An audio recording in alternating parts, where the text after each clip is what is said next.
हैं, यहाँ पर ठाकुर जी अलग अलग अचार रख लेते हैं। यहाँ टेंटी को अचार, यहाँ पे आम को अचार, यहाँ पे नींबू को अचार। एक बात याद रखना, दर्शन हम करें ठाकुर जी का ये एक बात है, पर हजारों दर्शनार्थियों में ठाकुर जी हमको देखें ये विशेष बात है। श्री सूरदास जी को ठाकुर जी नहीं दिखते, पर हजारों दर्शनार्थियों में सूरदास ठाकुर जी को दिखते हैं।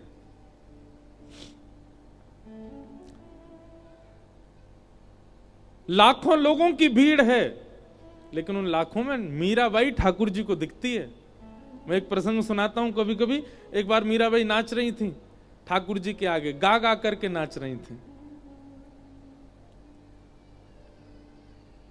इतने में क्या हुआ, गुसाई जी के मन में पता नहीं क्या आया, मीराबाई के नृत्य को देख करके उन्होंने श्रीनाथ जी की निज माला और बीड़ा प्रसाद ले जा करके मीराबाई की गोद में धर दिया। इस बात से कई लोगों के मन में संशय उत्पन्न हो गया, बोले एक नाचने गाने वाली को आपने ठाकुर जी का निज प्रसाद दे दिया। तब गुसाई जी ने एक बात कही, वो मेरे मन को इतनी प्रिय लगती है। गुसाई जी बोले, तुमको नाचना गाना दिख रहा था, तुमको स्त्री दिख रही थी, पर मुझे जो दिखा वो मैं कैसे बताऊं। और क्या दिखा? बोले जब मीराबाई नाच रही थी ना, जब वो गा रही थी ना, तब भीतर मंदिर में खड़े श्रीनाथ जी, जो कि सदा नीचे नेत्र करके और मंद मुस्कान में ऐसे ही खड़े रहते हैं, पर जब मीराबाई नाच रही थी ना, एक क्षण के लिए मैंने देखा ठाकुर जी के दांत दिख रहे थे, हंस रहे थे ठाकुर जी, और ठाकुर जी के नेत्र ऊपर होकर के मीराबाई को देख रहे थे। मुझे नृत्य और गायन नहीं दिखा, मुझे ये दिखा कि मीरा जो कर रही है उससे ठाकुर जी को सुख मिल रहा है, उससे ठाकुर जी प्रसन्न है। अरे भाई, सब नाचते हैं ठाकुर जी के आगे, सब गाते हैं ठाकुर जी के आगे, सब सुनते हैं। ठाकुर सुनता है कि नहीं पता नहीं, पर मीरा जब नाचती है तो ठाकुर देखता है, मीरा जब गाती है तो ठाकुर सुनता है। एक बात याद रखिएगा बंधुओं, हर व्यक्ति के अंदर एक गुण होता है। हम सब संसार में ऐसे हैं कि हम खोजने का प्रयास करें, हम में से कोई भी ऐसा नहीं है जिसके अंदर कोई गुण ना हो। किसी को नाचना आता है, किसी को गाना आता है, किसी को पाक शैली भोजन बनाना आता है, कोई बुद्धि में प्रबल है, कोई भागने दौड़ने में प्रबल है। किसी भी रूप में हम लोग श्रेष्ठ हैं, कोई विद्वान है, कोई कुछ है, सबके अंदर एक गुण तो है।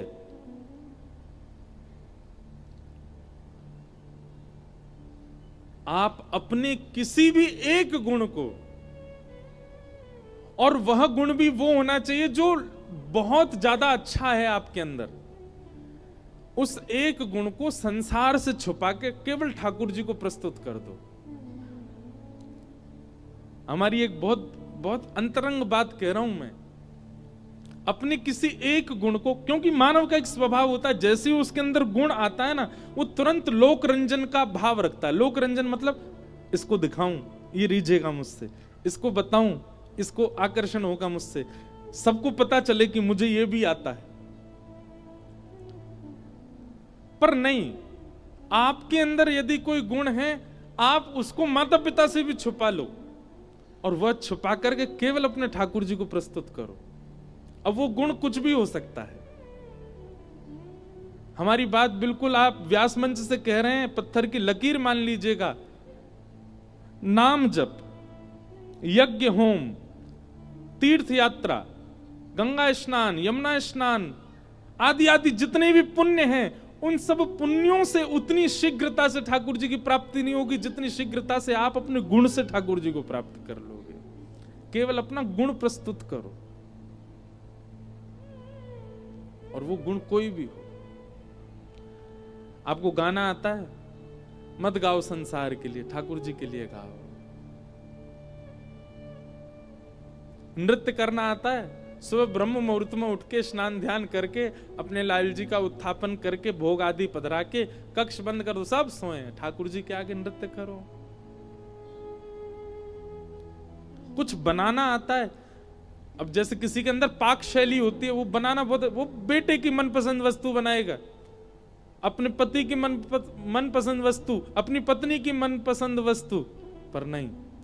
आप इसी खोज में ही रहो। वृंदावन जाके रसिकों से पूछो क्या प्रिय है ठाकुर जी को, वो बनाओ, ठाकुर जी को प्रस्तुत करो, ठाकुर जी को निवेदित करो। हमारी श्री जी को अरवी की सब्जी बहुत प्रिय लगती, बना करके पवाओ।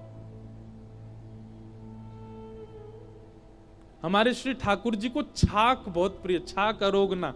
छाक अरोगने का मतलब ठाकुर जी को वन भोज करना बहुत प्रिय लगता है।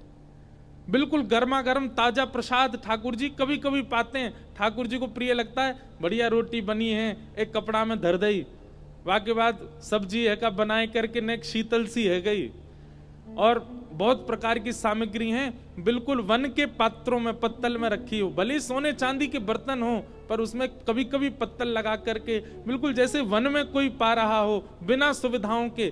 ठाकुर जी को ऐसे प्रसाद पाना बहुत पसंद। सुखदेव जी वर्णन करते हैं भागवत में, विभ्रत वेणुम जठर पटयो श्रांग वेत्रे चकच्छे वामे पाणे मृषण कवलम तत्फलम लांगुलेशु तिष्ठन मध्य। आहा, कितना सुंदर वर्णन करते हैं।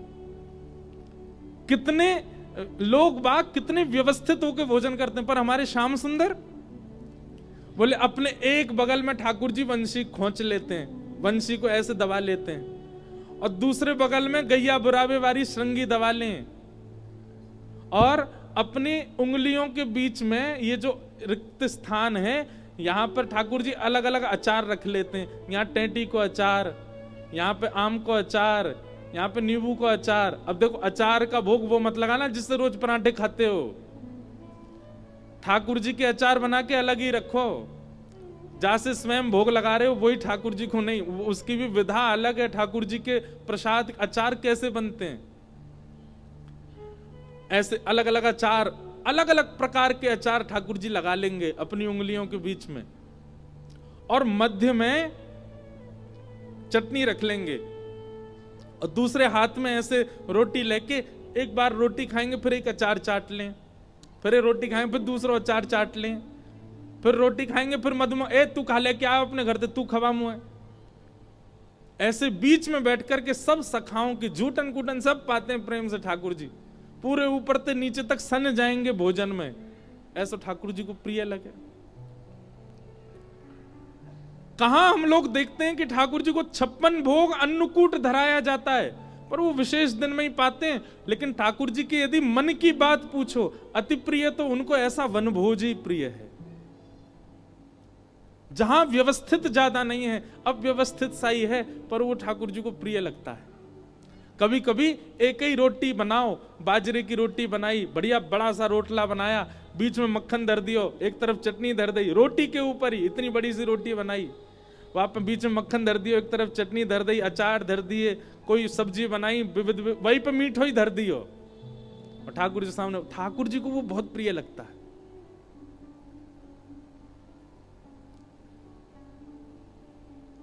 ऐसा भोजन ठाकुर जी को। अब किसी को बनाना आता है तो बना के पधराओ, अपने गुण से ठाकुर जी को रिझाओ, लेकिन याद रहे फिर वह गुण संसार के प्रयोग में नहीं जाना चाहिए, उच्छिष्ट हो जाएगा नहीं तो। जैसे ठाकुर जी को प्रथम निवेदित करना है, उसके बाद सब प्रसाद रूप में पालें, ठीक वैसे ही अपना गुण भी ठाकुर जी को निवेदित करो, उसके बाद उसका प्रसाद भले ही सबको मिल जाए। आपका नृत्य किसी के कहने से नहीं होना चाहिए, ठाकुर जी के लिए बात आवे तो नृत्य करो। हाँ, ठाकुर जी के सामने नाच रहे हैं तब कोई देख ले, सब प्रसाद रूप में आपका नृत्य दर्शन कर ले, वो कोई दिक्कत नहीं।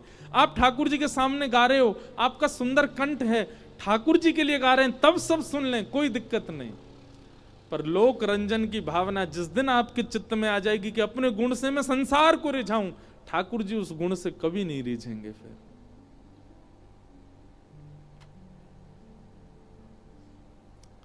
तो पूतना बहुत सुंदर बन के आई है, जबकि वह उसका वास्तविक रूप नहीं है। अंदर से वो राक्षसी है, बाहर से आकर्षण के लिए पूतना सुंदरी बन के आई, भगवान ने उसको नहीं देखा। तू अपने असली स्वरूप स्वभाव में नहीं आई है, बदल के आई है अपने आप को। या हमारे में तो नाय देखूंगा, और पूतना को ना देखने का दूसरा कारण है कि पूतना ने समस्त गोकुलवासियों को, समस्त कृष्ण प्रेम में नृत्य कर रहे, कृष्ण को भज रहे समस्त ब्रजवासियों को अपनी ओर आकृष्ट कर लिया। मतलब भजन में जो लगे हैं, साधन में जो लगे हैं, भक्ति में जो लगे हैं, कथा में जो लगे हैं, उनके कथा भक्ति भाव साधन छुड़वा करके उनको संसार की ओर मोड़ने वाला यदि कोई व्यक्ति होता है, ठाकुर जी उसको पूतना मानते हैं।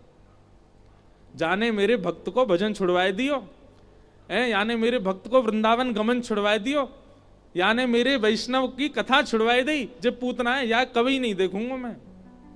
या हमारे भैया, किसी के भजन में अगर आप सहायक नहीं बन पाते हो तो कम से कम बाधक भी मत बनो। किसी का भजन भाव है, किसी के अंदर कथा की प्रति रुचि है, किसी की वृंदावन के प्रति रुचि है, मन तो होता है मेरा मैं गा दूं, पर भय लगता है, क्योंकि सार्वजनिक मंच है ना। हमारे श्री हरिराम व्यास जी का एक पद है, हरिराम व्यास जी 2-3 दिन से रोज मेरे को याद आ रहे हैं। जितने मीठे उन्होंने ब्रज के पद गाए हैं ना, उतने ही कभी कभी कड़वे भी गाए हैं। एक कड़वा पद सुनाऊं उनका, जो यहां कोई बैठे हो बुरा नहीं मानना। हाँ, हरिराम व्यास जी कहते हैं, वृंदावन से यदि एक बार भी किसी की प्रीति हो गई है, वृंदावन ने किसी को एक बार भी यदि अपना लिया, और वो यदि कभी वृंदावन के अलावा किसी और का सुख प्रधान मान ले, जैसे छुट्टी मिली 4 दिन की, चाहते तो वृंदावन जा सकते थे, पर वृंदावन नहीं जाके कहीं और चले गए घूमने, ऊधम करवे, ऐसे लोगों के लिए श्री हरिराम व्यास जी कहते हैं, वृंदावन तज जे सुख चाहत, ते ही राक्षस प्रेत। वृंदावन को छोड़ करके जो अन्य जगह सुख खोजते हैं, उनके लिए नहीं है। जिन्होंने वृंदावन रस चखा ही नहीं, वो तो बेचारे सब जगह ही ढूंढेंगे उनको, क्योंकि वृंदावन रस मिला ही नहीं उनको। पर एक बार यदि वृंदावन रस किसी को मिल गया और वृंदावन रस से उसको आनंद आ गया, उसके बाद भी वह वृंदावन रस के अलावा किसी अन्य रस की ओर जाता, उसके लिए कह रहे हैं